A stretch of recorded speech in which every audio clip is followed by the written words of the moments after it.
For sure. I am. Dan, you know what? Personality. Dan, don't mess with me. Watch out. All right, let's dive into some top stories. Shefty starting with the latest on Jaden Daniels. Go ahead, Adam. Laura, he was a limited participant in practice today. If he plays on Sunday against the Atlanta Falcons, it looks like it might be with a knee brace while he's out there. Clearly not at full strength just yet. The Commanders had said he would be day-to-day going in, but the fact that he's back limited today is an encouraging sign for his availability on Sunday. We'll see how the rest of the practice week unfolds for Jaden Daniels, and it looks like the Commanders also could be without their wide receiver, Terry McLaurin, who continues seeking medical information on his quad injury. That sounds like it might be something more or a little bit different than his quad. The team has said quad either way. Didn't practice today. Not a good sign for the start of the week, and his availability for Sunday certainly is in question. Brock Purdy will be limited at practice today, like Jaden Daniels, which I think is a good sign for his availability for Sunday against the Jacksonville Jaguars. Last week, he was limited as well. They ruled him out on Sunday, but Purdy will have a chance, at least, to play this week. And if he can't, then Mac Jones would step in and replace him one more time. Jones day-to-day with a knee injury. Jackson Dart was officially made the Giants starting quarterback, not just for Sunday against the Chargers, but in the words of Brian Dable, for the rest of the season. Russell Wilson now will be the backup.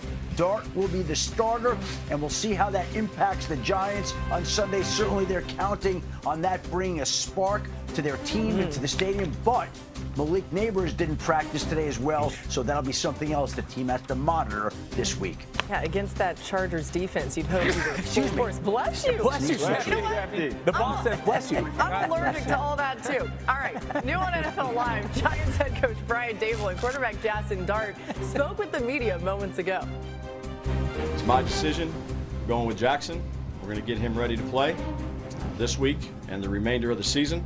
He's going to do everything he can. Russ will be the backup. I don't think any rookie quarterback is ever just ready to play. You put him in there because you think that he's done enough to show you that he can go out there and compete, and he's done that every step of the way. And that's why I made the decision. I want to do my best to be a spark. I want to create excitement on the field. I want to be explosive when opportunities are there, and try to just bring a little bit of swagger.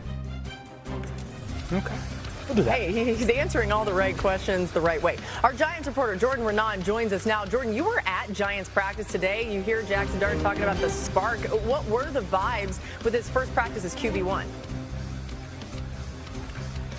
Laura, let me take you behind the scenes at Giants practice, where Coach Brian Dable, instead of moving station to station and unit to unit like he usually does, was standing right behind quarterback Jackson Dart the entire time we were out there. Then afterwards, General Manager Joe Shane and owner John Maurer were in the vicinity having conversations with Dart as well. This just speaks to the enormity of this decision for this franchise. It's also worth noting that Dable said it's my decision when turning to Dart. This shows that this regime needs to produce results, and Dable knows that. That's why after just 3 games, Jackson Dart is already the Giants quarterback in place of Russell Wilson. Back to you, Laura.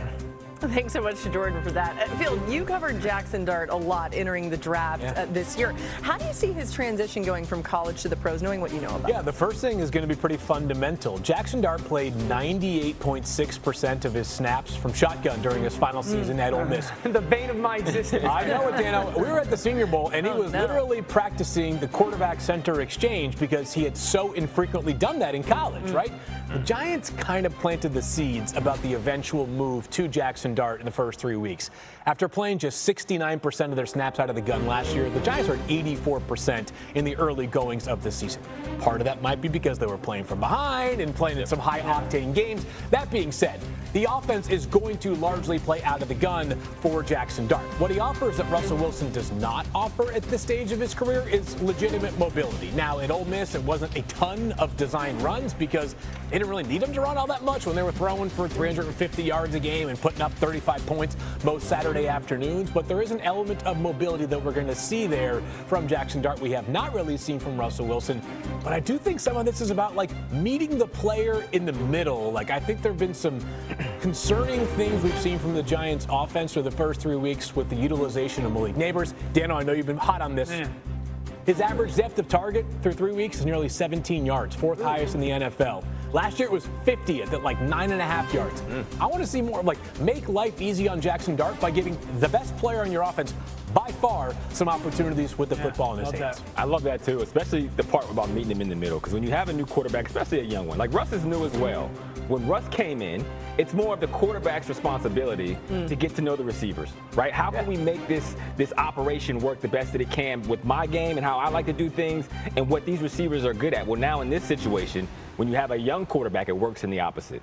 These receivers are going to have to set the offense up to say, okay, well, how quickly does he like to throw the ball? Like, look at this. This is Russell Wilson, and you're used to those moon balls over top. But with Jackson Dart and these deep balls, you're going to see him drive it more on those very similar passes. So you're going to have to know if I'm running this route, how quickly I need to look, what the positioning I need to have with the defensive back is. And again, the main goal is to give a young quarterback as clear a picture as possible as soon as possible. It's going to be on the receivers as well for that responsibility to make sure as best they can that Jackson Dart isn't considering or having to think about too much. Yeah, so I would fully expect no huddle from this offense in relation to, like, clearing of the picture. And not just attached to what the receiver does, but also maybe minimizing what the defense can do. And so in that, I think a huge thing for Brian Dable and Mike Kafka, their head coach and then offensive coordinator, is like, you better make sure this young man knows where Derwin James is, because he's that piece where if you're in no huddle,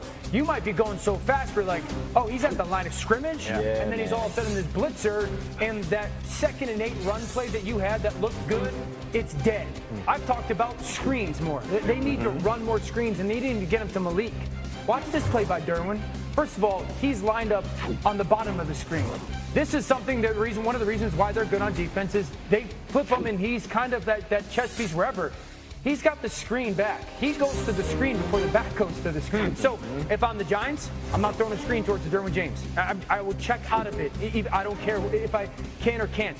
I would not have him blocked when he's a blitzer by a tight end. I would mandate that he has to be protected by at least, if you're going to be tight ends, 2 of them, or an offensive tackle.